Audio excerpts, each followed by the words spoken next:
L'indéfectible attachement de la commune d'Hervaux à la commémoration des grandes dates ayant marqué notre histoire nous conduit aujourd'hui à célébrer le 71e anniversaire de la fin de la Seconde Guerre mondiale en Europe.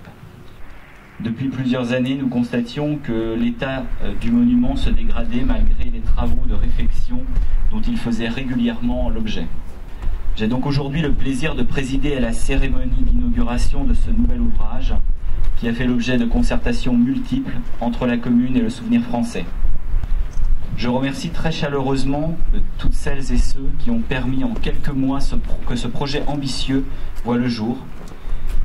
Ma gratitude s'exprime tout particulièrement envers la délégation départementale du Souvenir français, présidée par le colonel Jobert, que nous rencontrons très régulièrement aux assemblées générales du comité local. Il a obtenu qu'une subvention d'ailleurs soit attribuée à la commune d'Hervaux par le président général du Souvenir français. Donc merci à toutes et à tous d'avoir participé à cette inauguration de ce très beau monument, et je vais laisser la parole au président du comité local, Michel Perrault. L'ensemble du conseil municipal qui a bien voulu refaire à neuf ce magnifique monument qui désormais va perpétuer après nous le souvenir des enfants d'Hervaux morts pour la patrie, pour reprendre l'inscription de la stèle, avec comme seul but de préserver la paix, comme il est écrit au fronton du monument.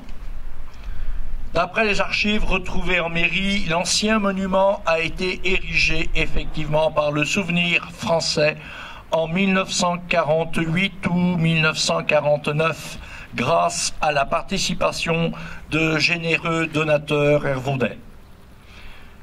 Nous remercions également l'ancienne municipalité qui, en 2010, a bien voulu restaurer le carré militaire ici présent, où reposent 14 soldats des 2 dernières guerres.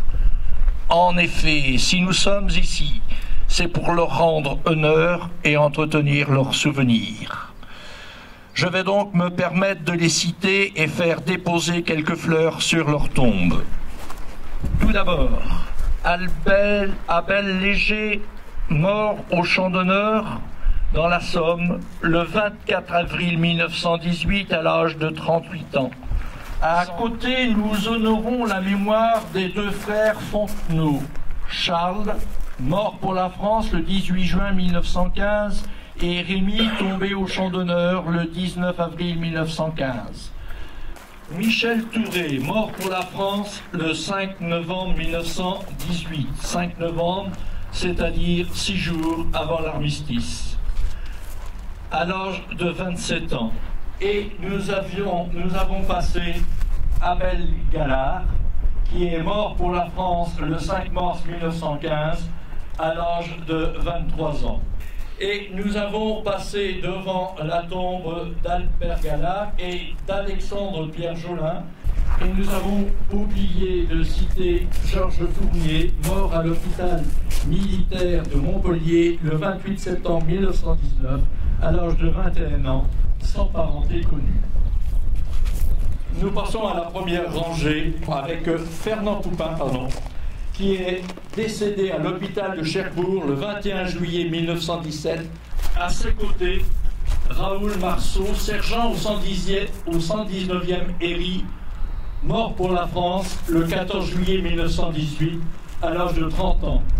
À ses côtés, Joseph Robert, mort pour la France le 24 juillet 1918, à l'âge de 29 ans.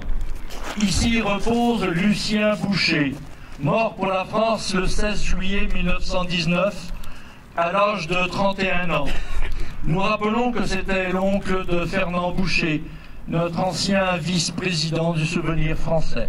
Marcel Druineau, sergent-major au 109e, mort pour la France le 20 juin 1915, à l'âge de 24 ans. Les 3 derniers soldats sont ceux de la Seconde Guerre mondiale. Tout d'abord, Julien Maître, sergent au 114e Héry, comme la plupart des soldats de notre région. Il est mort au Champ d'honneur le 10 mars 1945, lors de la reprise de La Rochelle, à l'âge de 27 ans. Marcel Théier, mort lui aussi lors de la libération de la poche de La Rochelle le 1er mars 1945.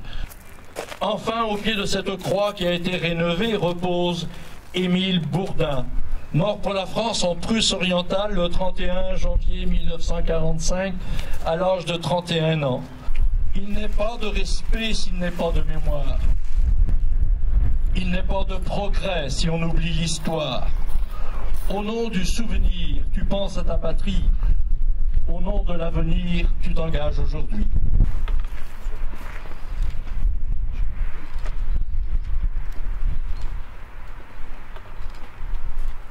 Ouvrez le banc.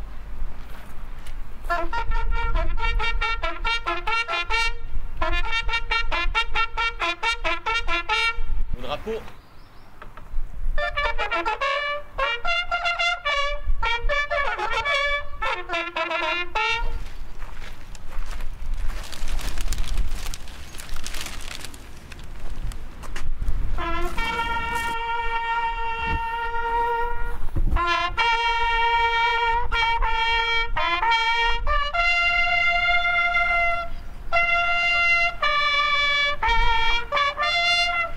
Fermez le banc.